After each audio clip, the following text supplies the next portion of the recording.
our hearing and mind will become purified very quickly. Ordinary materialistic people, or people in material consciousness, cannot understand the behavior of Kṛṣna and his devotees. They are viewing Kṛṣna and his devotees through ordinary material senses. Therefore, they mistake Kṛṣna's name, form, pastimes, and so forth for material objects. They will also mistake Kṛṣna's devotee, a Vaishnava, for an ordinary material person. That is also stated in the esoteric teaching. Vaishnavera kriya mudra vigneha na bhujaya. The activities of a pure Vaishnava cannot be understood even by a learned scholar in the material world. Whatever a Vaishnava devotee is doing, even the most expert and intelligent man cannot understand why he is doing it, unless he is also self-realized. Therefore, we should not try to imitate the activities of higher spiritual authorities, but we have to follow their instructions, the spiritual instructions given by the higher authorities. Kṛṣna is encouraging Arjuna to fight. That doesn't mean we should also do that, incite people to violence or fighting. No, that would be immoral. It is not up to us to determine the appropriate use of military force. That is not part of our engagement as spiritual students. Spiritual students are supposed to be nonviolent. Nonviolence is part of the qualification for a spiritual student. But for Kṛṣna, it is not immoral. Whatever Kṛṣna does is good, because he is all good. God is perfect. Therefore, whatever he does or says is good for everyone concerned, and we should accept it, even if we don't understand because of our material conditioning. We should assume that whatever he is doing is all good. And whatever we are doing without our spiritual authority's order is all bad. Kṛṣna does not require any order from anyone else. As it is stated in the Brahma Samhita, Ishvara Parama Kṛṣna. He is the supreme controller. He does not require anyone's instruction. Whatever he does is perfect. But it is not appropriate to study Kṛṣna in our own way, without the guidance of a self-realized master teacher. Kṛṣna is not subject to your examination or your test. He is above all. He is above our material intelligence and our material reasoning. He is transcendent. Therefore, those who do not have transcendental vision misunderstand Kṛṣna as a material person, and therefore they miss all the benefit that comes from properly approaching and serving him. So, without following the instructions of the spiritual master teacher, we cannot understand Kṛṣna. We cannot understand God. Because our senses are contaminated with material association, we will try to bring Kṛṣna down to our level and understand him as a material person. But this is not the truth about Kṛṣna. Kṛṣna is transcendental. That means he's beyond this material world. Everything he does and says is perfect. Kṛṣna is a great king. He is the king of the Yadu dynasty. So he is in a position to order Arjuna to fight. He's also in a position to give moral instruction, because that is the duty of a king. But that's not our duty. Our duty is to follow those instructions. So, because Arjuna is not following Kṛṣna's instructions, this is considered weakness of heart. Hrdaya-daurbalyam. Hrdaya means heart. So when a person's suffering from weakness of heart, they don't have the determination required to do their duty. Instead, they simply allow circumstances to carry them along, and they take the easy way out instead of doing what's right. Does that remind us of anybody we know? We have to take a stand, just like Kṛṣna says here.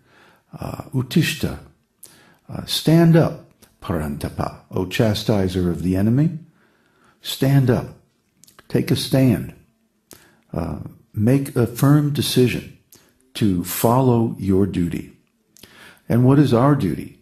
Maybe Arjuna's duty as a great king and warrior is to fight and establish the right cause of justice in human society.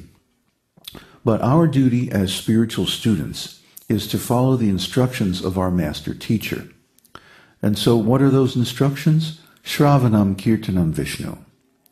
First, hear about the Lord, and then chant, beginning with his holy name and his different activities and pastimes. If we do that, if we simply hear and then repeat, we will gain a connection with God that we don't have in materialistic consciousness. We've talked a lot on this series about ontology and how ontology actually changes our consciousness. Well, what ontology really is the sum total of all the impressions in our mind. Right now, our mind is full with material impressions, especially sense impressions from the bodily senses. So how do we fill our mind with spiritual impressions so that we gain spiritual consciousness? It begins by hearing, and the next step is chanting. So chanting the mantra of the Lord's holy name, Om Namo Bhagavate Vasudevaya, or any Vishnu mantra, will have the same effect. And we recommend the Dvadasakshara mantra because this mantra is for anyone. It does not accept offenses, so anyone can chant it without any problem. By chanting this mantra, we get a connection with Kṛṣṇa. Do you know how a radio works? A radio transmitter is basically an oscillator that puts out electrical waves at a particular frequency. And inside the radio, there is a similar oscillator. And when the oscillator in the radio is tuned to the same frequency as the station, then it can receive the station's carrier. So a similar thing is going on here. When we chant Krishna's holy name, it attunes our mind to Krishna's frequency, and we can begin to receive his messages in our heart. Remember, Kṛṣṇa is present in our heart as the Paramatma, the expansion of the Lord who travels with each and every living entity within their succession of bodies and incarnations. So the Lord is there in our heart. Why can't we hear him? We're not tuned into his frequency. We're not listening to his station. So when we begin to chant his holy name, then we can attune ourselves to his messages, and we begin to become inspired by him directly within the heart. So we have to do our duty. This is the whole message of Bhagavad-gita. Bhagavad-gita means whatever your duty is. Now for Arjuna, he was a warrior and a king. But for us, as spiritual students, we have a different kind of duty, but we still have to be subject to the same principle of doing our duty. And if we follow these instructions of Kṛṣṇa, then we're assured of spiritual success. Why? Because Kṛṣṇa is the supreme authority. He knows everything, including every living entity and everything about each and every one of us. And it's his wish that we should transcend this material body and attain our perfect spiritual body.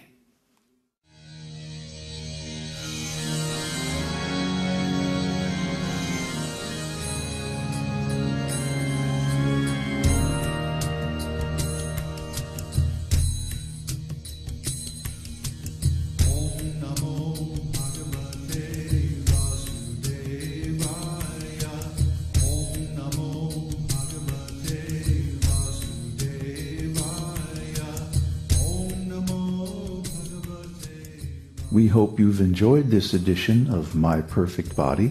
This is David Hughes, your host, reminding you to visit us on the web at esotericteaching.org, where you can purchase the complete Esoteric Teaching Introductory Seminar DVD and many CDs of transcendental music and mantras.